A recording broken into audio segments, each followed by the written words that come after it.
Managing a business in a complex and fast-moving world can be a daunting prospect. At Standard Chartered Bank, you can trust a financial partner who understands the unique needs, challenges, and opportunities in your industry. Let me show you. We find opportunities for industries to transition, providing transition finance as our clients take important steps on the journey to net zero, moving carbon-intensive sectors towards more sustainable practices and driving a more resilient, clean tech-focused future. And speaking of future, we're unlocking opportunities through innovation in technology. And together, we'll discover sustainable supply chains you may never have imagined for tomorrow's consumer. And achieve infrastructure results that bridge what is with what can be. We help you see the world differently, so investors can do well by doing good, supporting sustainable growth here and in many places. Because opening doors is what we do, and good can't wait. We are Standard Chartered, here for good.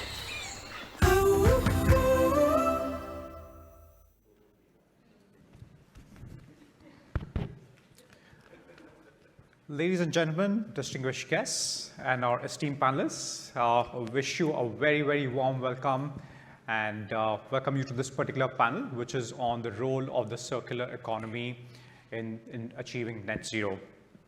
My name is Sujayesh Shah, and I lead the clean technology sector coverage for Standard Chartered Bank.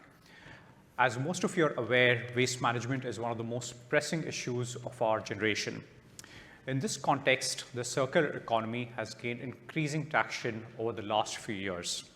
What it offers is an end-to-end holistic solution in order to manage our requirements for achieving net zero. And it's extremely differentiated from the traditional linear economic models that we have seen elsewhere. Today, we are gathered here to explore the cutting-edge work that some of the companies are doing in this space. And we are here to share the learnings and hopefully engage in a two-way dialogue with all of you as to why the circular economy is a critical piece we need to solve for achieving our ambitions. I'm extremely fortunate to have with me a very distinguished panel of senior leaders at the companies who are very much at the forefront of driving this particular change.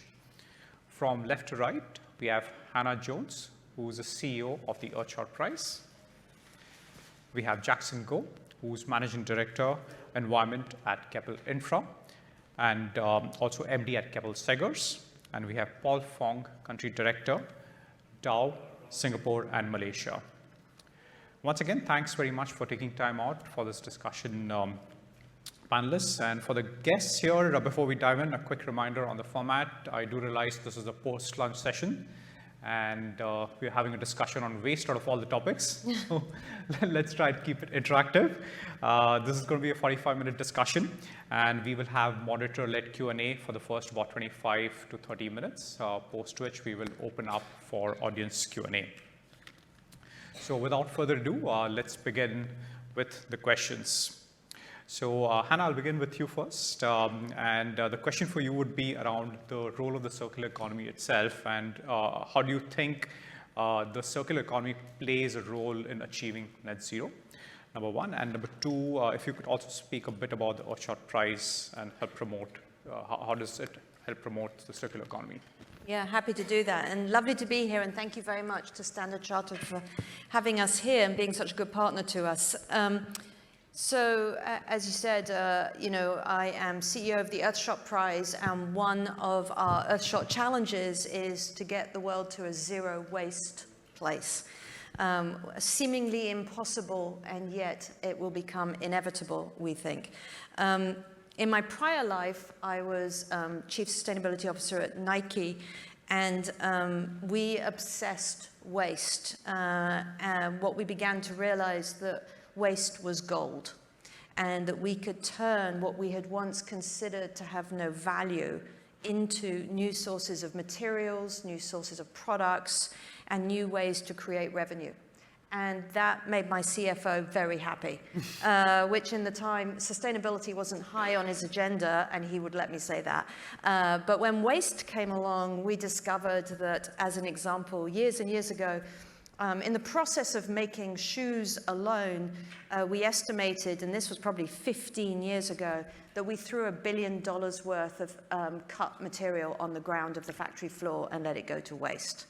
So straight away, that's your economic case. If you can pick up that material from the floor and turn it into a new material or sell it to someone else as a secondary material, what's not to love about that?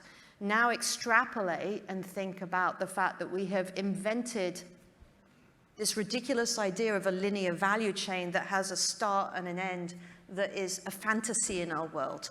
It appears from nowhere, and then we take no responsibility for what happens when it goes into a consumer's cupboard or whatever the end of life is.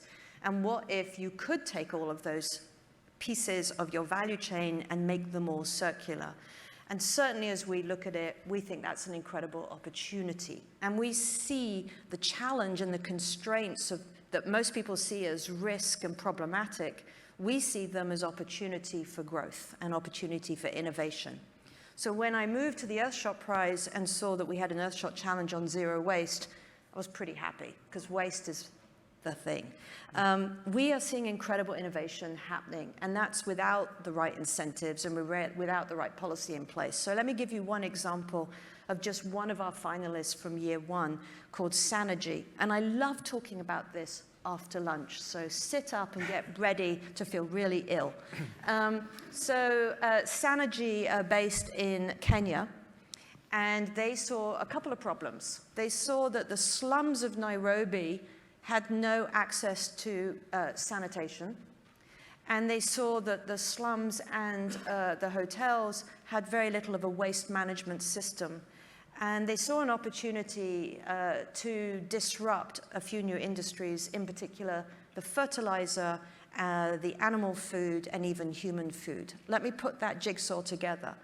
They now supply for free sanitation in the slums of Nairobi. They send trucks in to pick up the human waste. They go to all the hotels and pick up all the organic waste. That comes back and is used as the food for red soldier ant larvae, that when they grow up, they put them into like a coffee torrefication machine that they hacked from standard engineering, and they turn it into dried basically insects, which become high-yield alternative fertilizers and become alternative protein in animal food, and are ultimately edible, as I can prove because I have eaten them. And this is a beautiful example of a circular business model solving multiple problems and also making a profit, and now expanding into 6 factories across eastern Kenya and open for investors when you're ready. Fantastic. Sounds quite appetizing, I must say. It was amazing. The smell is quite something, but that's another story. And Jackson, over to you. I think she's clearly brought out the case for how circular economy can actually result in profitability. But I think the first step to that is awareness, right? So how do you see the level of awareness around the circular economy among the key stakeholders that you speak to? And before that, maybe just a couple of lines of what you do and what Keppel does. Right. Thanks, Sujay. I'm Jackson from the Keppel Group. I'm responsible for the environment business. So I started 20 years ago as a power engineer. So 13 years ago, I moved over to the environment sector. So since then, with Keppel Sagers, we've been doing waste-to-energy projects around the world. So I can totally appreciate the waste treatment part, because we deal mostly with municipal solid waste. And I think the smell part depends. Yeah, depends on how long they take to bring the waste to the plant. And I think humidity plays a part. If it's wet waste, I think the smell is a lot better. Better means you're going to get used to it. So I think this circular economy, later I'll share a bit more regarding how we're really trying to extract value from waste. Okay, even for us, the treatment, the extraction is all about technology. And that's something that we've been focusing on the last couple of years. Improving technology in terms of efficiency, recover more energy from it. And the latest part, we are trying to put more focus into reusing the ash beyond our treatment process. That improved the circularity by more than 90%. by mass. So all these go into improving circularity of solution, and we help our client achieve their sustainability targets. Now back to awareness. 10 years, I think the last 5 years, definitely we've seen a lot of increase in awareness. 10 years ago, in a meeting, if you raise circularity, you probably get a polite acknowledgement. But I think the last few years, circularity has been, I think, high on the agenda in many boardroom discussions, including carbon footprint. People are all very aware of what we are doing to the planet and what should we be doing if we want to continue to run our business in a very sustainable manner. So more people today, particularly the younger generation, they are all better informed. Okay? And I think that is translating into a very strong force and a signal to both the market and the producer. So not only it's not about the production anymore, it's how do you produce, the design, whether can it be easily reused, recycled, but more importantly is the transportation and the disposal beyond consumption. Is that the least or zero carbon footprint? All that has got to come into consideration at the onset of designing their products. So I guess this level of awareness is pick up quite a fair bit of speed. I'll say it's exponential, and it creates a lot of opportunity now for us to look at new solution, new materials, and I think technology is also catching up. And technology is something that you need, is two ways. So you have an idea, you have a solution, but you need adoption. You need adoption of the technology to bring it further. So I guess this awareness, I believe, is going to create opportunity for some of this technology which have been nascent or at the sideline for a long time to now take more of center stage. And when it's being pushed and adopted in a bigger scale globally, then I think the entire consumption pattern is going to be more sustainable for planet Earth. Thanks, Aston. Couldn't agree more. Paul, we've got one panelist who's talked about eating ants, one talking graphic description about the smell of waste. I'm wondering what your introduction is going to be like. First of all, I'm so glad to be invited to this fantastic forum by Stanchart, because this is a forum whereby we can get all the like-minded partners who believe in sustainability and circular economy to exchange ideas, I hope, to make friends to some of you, and to see how we can be a better world. I mean, if you think about it, since you talk about shoes, I had to raise this example because I'm sure it's in the mind of everybody. Singapore have actually a permanent shoe recycling ecosystem that came about actually from a lunch conversation when I had with the ex-CEO of Sport Singapore, Mr. Lim Teck In. What can we do about the shoe that athletes thrown away when they got worn out? You are collecting the waste from your production area, then we were basically collecting the waste from the public, right? We were running some statistics, and I was sharing the statistics with some of the folks. One in this is 2019 statistic. Singapore alone, with a 5.5 million population, sold about 22 million pairs of shoe every single year, and this is 2019 statistic. And I believe during COVID, we probably have buy a lot more shoes for exercise and so on and so forth. In the 22 months from July the 5th, 2021, when we launched this project, to April 2023, we have collected only 331,000 pairs. It's less than 2%. So, which means that, talking about creating awareness, right? We need to create awareness. We also need to make it convenient for people to walk the extra couple hundred meters to drop the shoes, because otherwise, you may end up in the green bin in Singapore and probably true elsewhere in the world. If you drop to the green bin, you get incinerated in landfill, right? So all of us need to shape the behavior, and we can't do this alone. We may have the technology, but do we have the networking? We need the waste management ecosystem to complement the technology as well.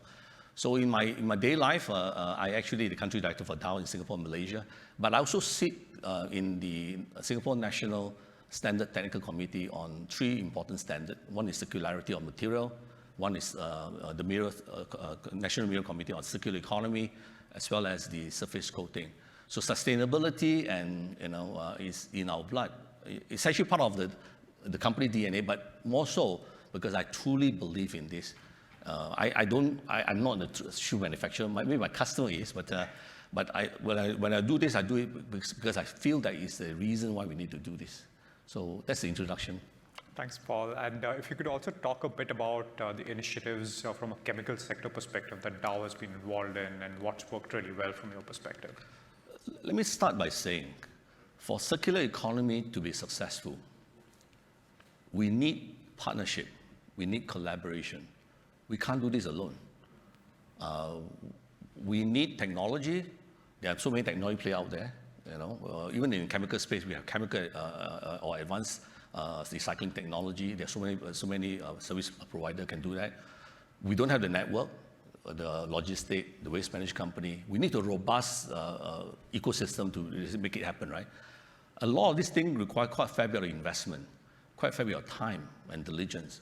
And sometimes you do face a little bit of roadblocks or challenges along the way.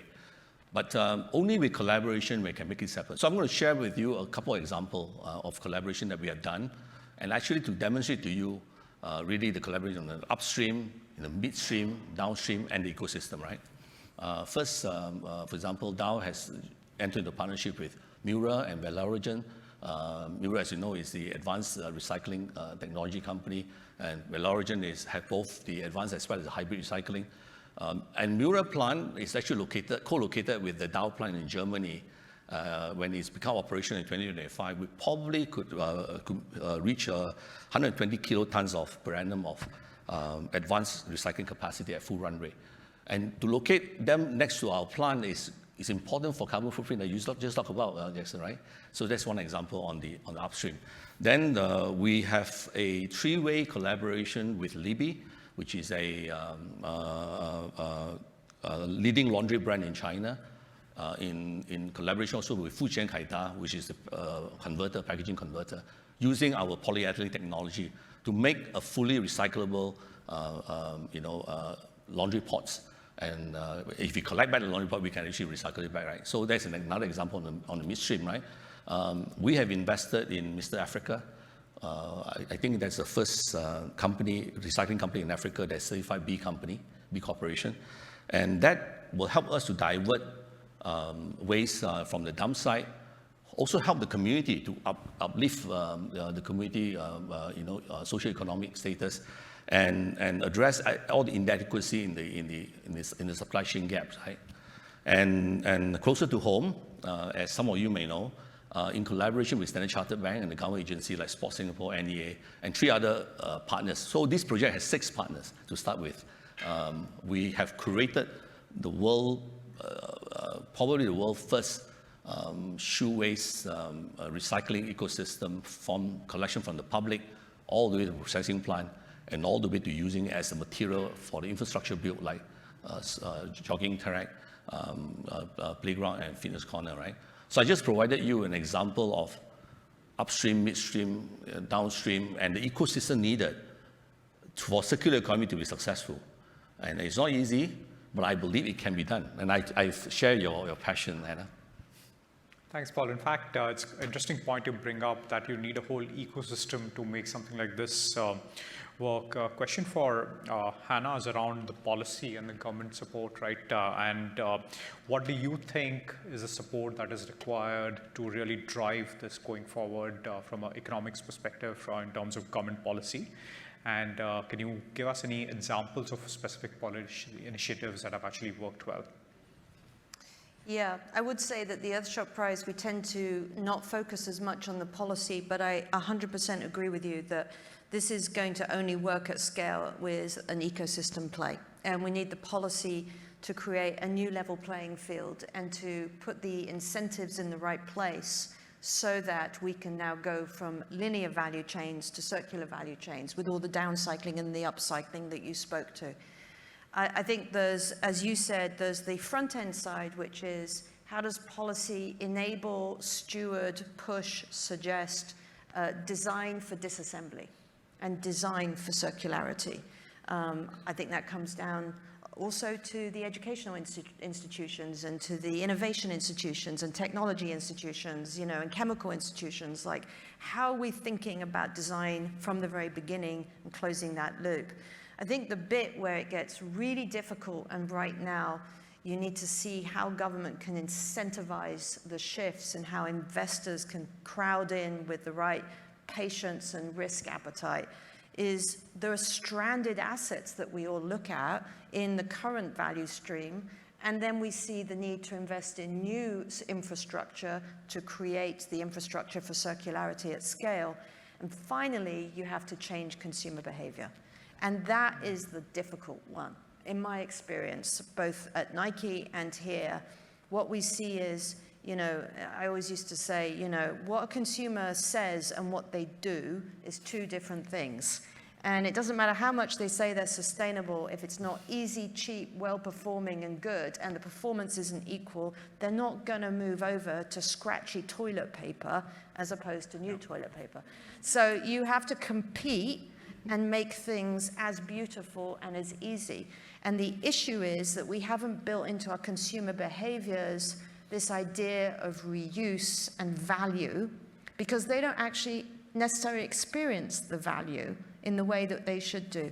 So I don't know what the policy needs to look like. What I do know is that there are some countries looking at it. I know that Europe is pushing around end-of-life use and producer pays and responsibility, but I'm not sure we've collectively tackled how to incentivize that for consumers, this is a frictionless, exciting, and incentivized behavior. Agreed. And just staying on the value theme behavior that you talked about, maybe a question for Jackson, which is slightly related, is in terms of Keppel's experience, right? What has that been in terms of converting the waste into value streams across different end segments that you are operating in? Okay, whether waste is trash or waste is treasure, I think it's a matter of perspective. So we always joke. So you see a rubbish truck, smelly, and then people just say, not in my backyard, just get far away from it. But for our staff at the plant, the trucks that comes in, they clap because there's revenue. And that's exactly different perspective for the same trucks moving. And for things that, I think the fundamental of it is, okay, we spend a lot of time looking at waste. So waste generally has got two streams. You have the industrial stream and you have the municipal stream. The industrial stream are probably easier to recycle. Okay, reason is because every factory or plant, the waste that they generate is in larger volume, but more homogeneous. So you can say whether it's plastic, it's metal, or it's some kind of special material that is very easy to deal with because it's homogeneous. The tough part is municipal waste comes in all kind of shapes, sizes, and whatever you throw in the chute ends up at the plant. And for treatment companies like us, we actually spend a lot of time trying to analyze what is in there, because some material, if you don't manage them properly, it can corrode your facility, it can corrode your boilers, and then you have a lot of costs involved in the recovery. So if you take waste to the very fundamental part, meaning municipal solid waste, which is a key challenge, it generally consists of organic metals, that's your garden waste, food waste, plastic, paper, glass, wood. These are main components of our waste. All these materials, to us, they are things that can be easily recycled, okay? Provided they are sorted and not contaminated. Yeah. Okay? Because if they are contaminated, then the cost of recycling or to extract them from that combination, sad to say, become too expensive. And that's the reason why today a lot of these components are still coming to the plant for it to be treated, rather than being taken out at the upstream for it to be reused and recycled. So I think over time, technology is trying to catch up, but the upstream behavior is also very important. How many of us actually bother really to sort our waste? I think there's a lot of government push to educate the people to sort their waste so that they can be easily recycled. But I think that effort seems to be, I think there's a lot more that we can do. It's still not getting there. The other point is is it the producer's fault or is it the consumer's fault? If you say that, okay, producer always say, I need to produce something that the consumer wants. But I think a lot of us didn't ask for a flat screen TV that only lasts for 3 years. So I believe the economics part of things is really the invisible hand that is still creating a lot of problems that we are facing today. Now, if we come out with a very recyclable products that's also very good to look at, very pleasant, I think you will need a lot of encouragement. People will use it for sure. So I think we need to spend effort in redesigning the products that helps in the reuse and the recycling. And whether technology can catch up to really recycle 100%, I think we probably have a pretty long way to go. But in the meantime, what is a portion that you cannot, I would say, economically recycle or reuse? I think we just got to we treat it. With a process, we recover energy. So that's also a form of recovery, so we can generate green energy. And further technology now is to reuse the ash. So as a whole, the solution is very circular in terms of changing the material from one to another. So eventually, the reuse part helps us to reduce extracting more materials from planet Earth. And I think those are the steps that can help us achieve a more sustainable consumption pattern. I think that's quite helpful. In fact, the point you made around the LCD, right, and whether it's producer or the consumer, so it would be good to get Paul's perspective as well around the extended producer responsibilities and how do you see that, and do you actually see producers taking responsibility for the waste that their products generate, particularly on the packaging side of it? You know, in the simplest term, extended producer responsibility, or EPR, simply means that we shift the waste management costs and the physical waste ecosystem from the government or municipal to the producer. That's the simplest form, right? But in reality, for APR system to really work, we need at least the following thing, right? Because we need to create a robust system, ecosystem. So there are few things that we need to have. We need to have first a robust recording and reporting ecosystem, right? You can manage only things that you can record and report, right? We need to have a very well structured waste collection and handling ecosystem. If you don't, sometimes it leaks into the environment. There's even more harm and damage done, right? We need to have capacity that take into consideration growth. Sounds simple, but it's not. It's easy said and done, because in some lesser developed economies, the capacity to handle waste management is actually below the capacity of generating the waste, right? So we need to have that to be. You know, I think Tony was saying that we plan for trough, and this one here to plan a little bit with growth in perspective, because otherwise, because you don't make waste management capacity investment, in a very today and tomorrow, right? There's a period that you need to cater for. We probably need a combination of carrot and stick to level play the industry, and this is a very important point, because if the industry is not level play, the incentive for people to adopt and proliferate is going to be challenging. So you need a combination of both, right? Carrot and stick, and government probably can play a very important role here. We need rules and standards, preferably mandatory. And I'm speaking from a standard technical committee. Without rules and standards, sometimes it's very difficult to get industry to gravitate towards what we want to achieve, right? So we need that. And if we have rules and standards, we need to have ability to enforce those standards. Because what's good for standard, and then at the end of the day, people breach it and for non-compliance, right? So we need to be able to do that. And finally, the industry will want to see the cost of EPR costs, for example, the EPR fee, to circulate back towards the circular economy, pun intended, right? Because if you don't do that, people say, why should I partake, right? So only if we have all these factors in, and that's why I said we need the entire ecosystem, then we have a chance for EPR to really work, right? In a sense, and closer to home, for those who are in packaging industry, we have, beside the mandatory packaging report, MPR, We have just published a technical, report on the best practices for people to adopt TR109. If you go to the standard publication on sustainable packaging guiding framework and practices, which is just published in second half of 2022. So I guess I hope this leave you with the notion that we have quite a fair bit of road ahead of us. But I do believe I'm a perennial optimist. If we collaborate with all of us, I think we have a chance to succeed. I was just sharing with the group before this. I'm 58 now. 45 years ago, when I was in school, I never find the word sustainability in the syllabus. Tomorrow, I will be attending an interview, conducted by a university, talking about what are the skill set required. Sustainable skill set required in this particular space, right? So that's how the world have changed. Linear economy, make and dispose, will probably be a thing in the past because our generation and maybe the next generation and the generation after that will demand us to change. If we don't change, we don't have planet B. We only have one planet, planet A, which is our planet Earth.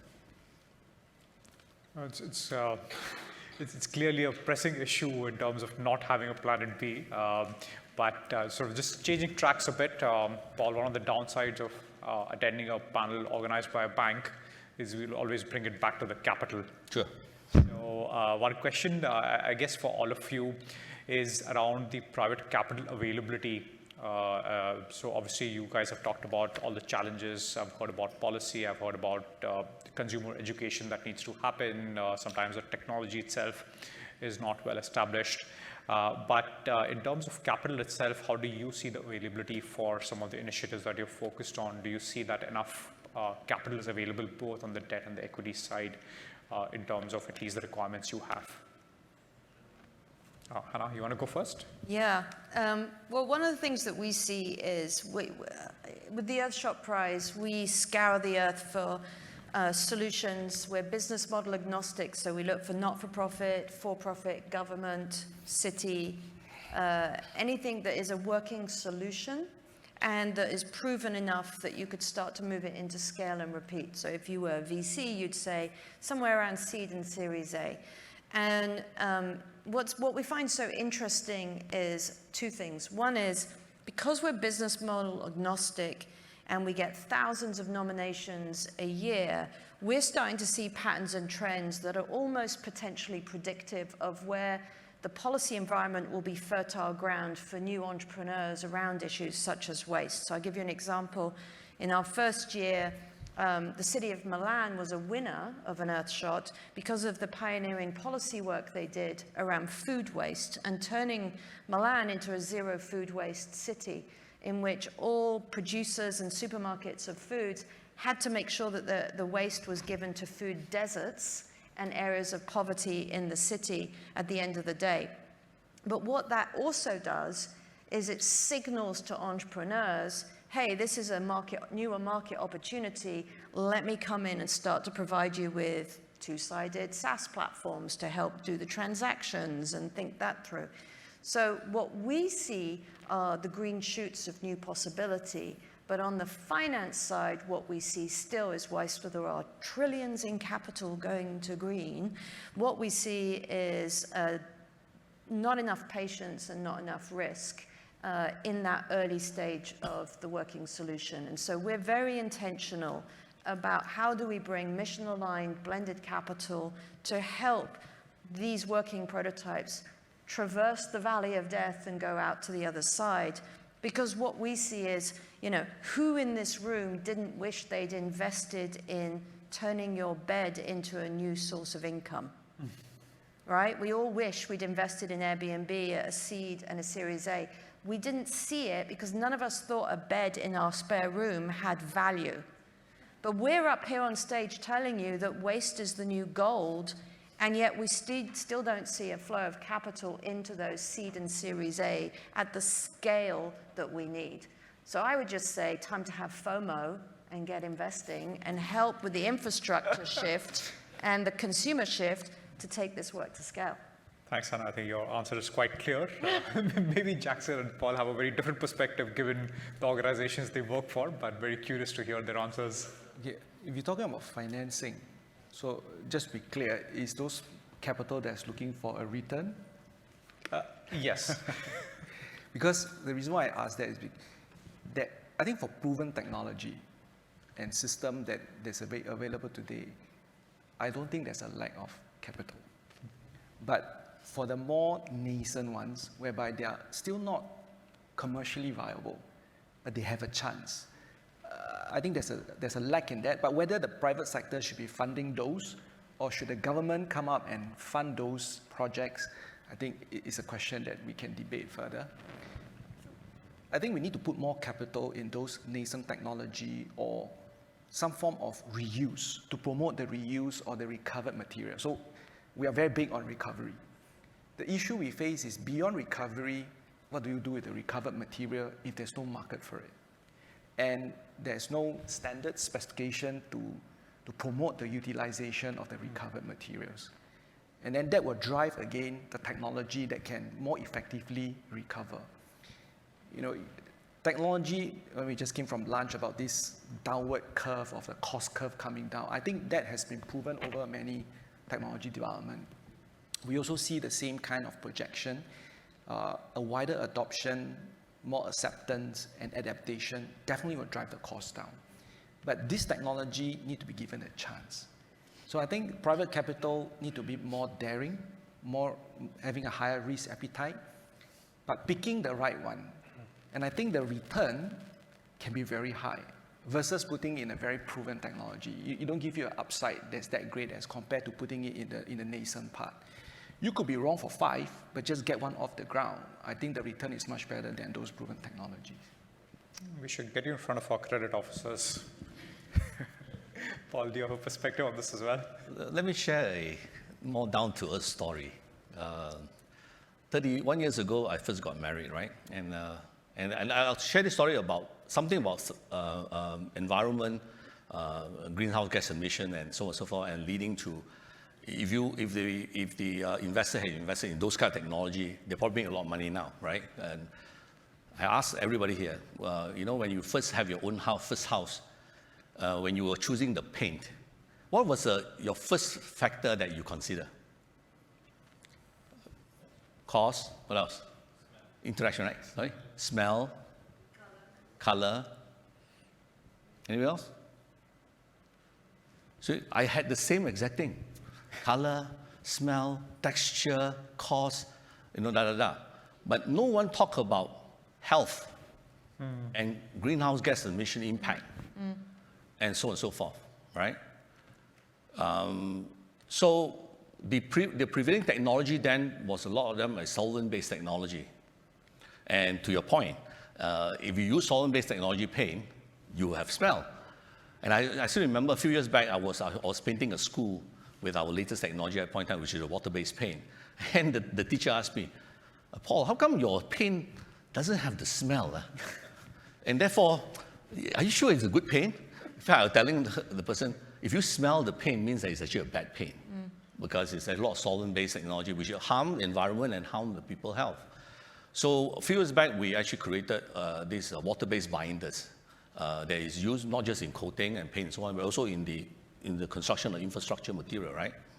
Now, for those who are familiar in the construction of sport infrastructure, you need binder to bind the rubbers, right? And you can use solvent-based binder. You can also use water-based binder. Solvent-based binder, when you emit the VOC into the environment, mixed with acid rain, that's where the greenhouse gas emission impact. And that's actually have impact to the environment and the climate change. So we asking people to change to water-based binder. The offtake initially at that point in time was very low. Until when?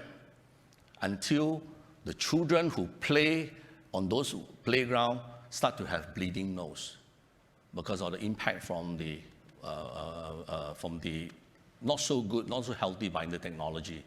And guess what? Some government, in this particular case, the Chinese government basically banned all the solvent-based material in a very short period of time.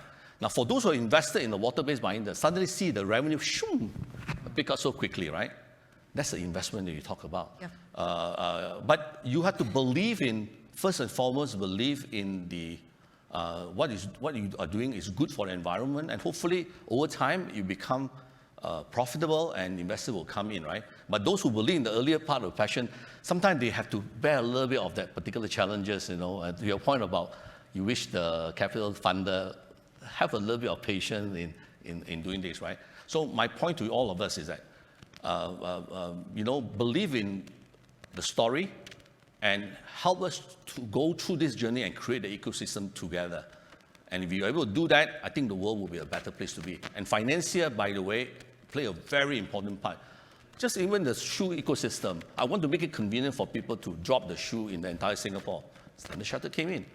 And thanks to Standard Chartered, now we have more than 300 bins circulated in all over Singapore. And hopefully we can do more, right? So those are little things that we do. And I'm really, very thankful for the financier and for every one of us in this journey. We can't do this alone. Thanks, Paul. As I think all of you have said, it takes an ecosystem to make this work. So I very much agree with what you said. We've got about 5 minutes remaining. I just want to do a quick check if anyone in the audience has any questions to ask. Please go ahead. Hello, my name's David Bates. I'm the chairman of Regenerate Asset Management. The question I'd like to put to you is to look at the renewable energy sector in the guise of being a circular economy. Solar panels have a life of about 20 to 25 years. There is no recycling for solar panels. Wind turbines, they have blades which are 100 meters in length. They're made of fiberglass. There is no effective recycling. So is renewable energy the answer? Do you want to take that? You want to take that? Yeah, I agree. That's where there's a business opportunity for us to look for the technology that can reuse the material. In fact, not only that, EV batteries is another very big topic. And if you look at looking really from the production all the way to the end of life, there's a big issue out there that needs to be resolved. When we look at solution today, a lot of people just look at solving the problem within the box that they draw for themselves. I think we should look at the overall. I think if you look at using carbon or decarbonization or using carbon as a currency or as a measurement, everything has got a CO2 footprint. So I do agree that some perception-wise looks green, perception-wise looks good, but if you calculate the CO2 footprint, actually it's not so. So I think whether it's the ecosystem, but generally we need to have a common yardstick to measure every single activity, to say whether is this really helping to reduce CO2 footprint, or you might solve a little problem here, but you create a bigger one that's not in the box that you draw. So all this, whether it's solar, panel, wind turbine, EV batteries, I think there's a big opportunity there for us to look at the recovery. The good of it, I think everybody can appreciate. But the evil that's at the back, there's another opportunity. That's definitely a very good question, actually. Yeah. It's quite insightful. We've got a question, one more question that we have time for. So, yeah, go ahead.